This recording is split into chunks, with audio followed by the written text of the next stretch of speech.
नमस्कार। आपको थोड़ा इंतज़ार कराया उसके लिए माफ़ी चाहती हूँ। ठीक, जैसे सुप्रिया जी ने कहा, आज हमारी पहली प्रतिज्ञा के बारे में बात करना चाहती हूँ मैं।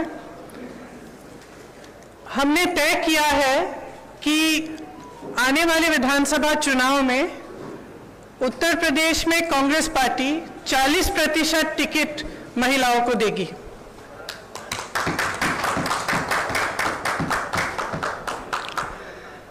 हमारी प्रतिज्ञा है कि महिलाएं उत्तर प्रदेश की राजनीति में पूरी तरह से भागीदार होंगी।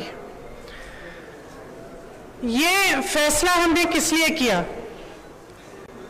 जब मैं 2019 के चुनाव में उत्तर प्रदेश प्रचार के लिए आई थी तो इलाहाबाद यूनिवर्सिटी की कुछ लड़कियां मेरे से मिली और उन्होंने मुझे बताया कि किस तरह से यूनिवर्सिटी के नियम कानून, हॉस्टल के नियम कानून उनके लिए अलग थे और पुरुषों के लिए अलग। ये निर्णय उनके लिए लिया है।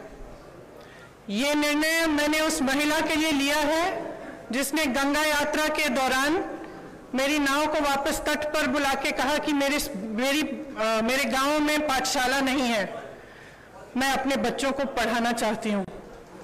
ये निर्णय उस लड़की, प्रयागराज की एक लड़की पारो के लिए लिया गया है जिसने मेरा हाथ पकड़ के मुझे कहा कि दीदी बड़ी होकर मैं नेता बनना चाहती हूँ। ये निर्णय उसके लिए है। ये निर्णय चंदौली में जो शहीद एयरफोर्स के पायलट हैं उनकी बहन वैष्णवी के लिए है, जिसने मुझे कहा कि उनके भाई शहीद हो गए हैं लेकिन वो पायलट बनना चाहती है। ये निर्णय उन्नाव की उस लड़की के लिए है जिसको जलाया गया, मारा गया, उसकी भाभी के लिए है जो आज भी संघर्ष कर रही है उसका, और उसकी 9 साल की भाभी की बेटी के लिए है जिसको स्कूल में धमकाया गया था। ये निर्णय हाथरस की उस माँ के लिए है जिसने मुझे गले लगाकर कहा कि उसको न्याय चाहिए, उसको न्याय नहीं मिल रहा है। ये निर्णय रमेश कश्यप की बेटी के लिए है, उसका नाम भी वैष्णवी है, जो बड़ी होकर डॉक्टर बनना चाहती है। लखीमपुर में एक लड़की मेरे से मिली, मैंने उससे पूछा क्या बनना चाहती हो बड़ी होकर? उसने कहा प्रधानमंत्री बनना चाहती हूँ। उसके लिए है ये निर्णय। ये निर्णय लखनऊ की एक बस्ती में लक्ष्मी वाल्मीकि के लिए है जो ITI पढ़ी है, BA की है, उसने कंप्यूटर कोर्स किया है, आज तक उसे नौकरी नहीं मिली है। ये निर्णय उसके लिए है। ये निर्णय सोनभद्र में उस महिला के लिए है जिसका नाम किस्मत है, जिसने अपने लोगों के लिए आवाज उठाई, संघर्ष किया और न्याय मांगा।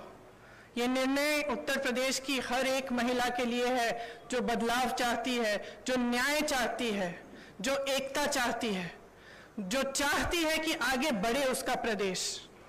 मैं आप सबसे कहना चाहती हूँ, आप समाज सेविका हैं, आप अध्यापक हैं, आप एक नौजवान महिला हैं जो आप अपना भविष्य बनाना चाहती हैं, आप प्रेस में हैं। अगर आप बदलाव चाहती हैं तो इंतजार मत करिए।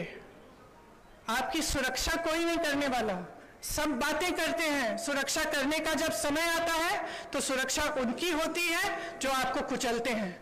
आज सत्ता का नाम यह है कि आप खुलेआम पूरे पब्लिक के सामने लोगों को कुचल सकते हैं। ये सत्ता बन गई है, ये गलत है। घृणा का बोलबाला है, नफरत का बोलबाला है, गलत है। इसको महिलाएं बदल सकती हैं। महिलाएं इसलिए बदल सकती हैं क्योंकि करुणा भाव, सेवा भाव और दृढ़ता, शक्ति सबसे ज्यादा महिलाओं में है। मैं आपसे कहना चाहती हूँ, राजनीति में आओ, मुझसे कंधा से कंधा मिलाओ। मैं जानती हूँ कि आपके संघर्ष क्या है। मेरी प्रेस की सहेलियां यहाँ हैं, मैं जानती हूँ, मैं आपको देखती हूँ सुबह से शाम तक आप कैसे दौड़ती हैं, किन परिस्थितियों में। जब सीतापुर में बीच रात में अंधेरा था, मुझे घेर लिया पुलिसकर्मी ने, महिला पुलिसकर्मी थी, मुझे घेरा, मुझसे लड़ी, मैं भी भिड़ गई उनसे। उसके बाद मुझे उन्होंने जीप में बिठाया और अंधेरी रात में सिर्फ मैं, वो दोनों और 2 कांस्टेबल मुझे सीतापुर के पीएससी कंपाउंड में ले गए। एक का नाम मधु था, एक का नाम पूजा।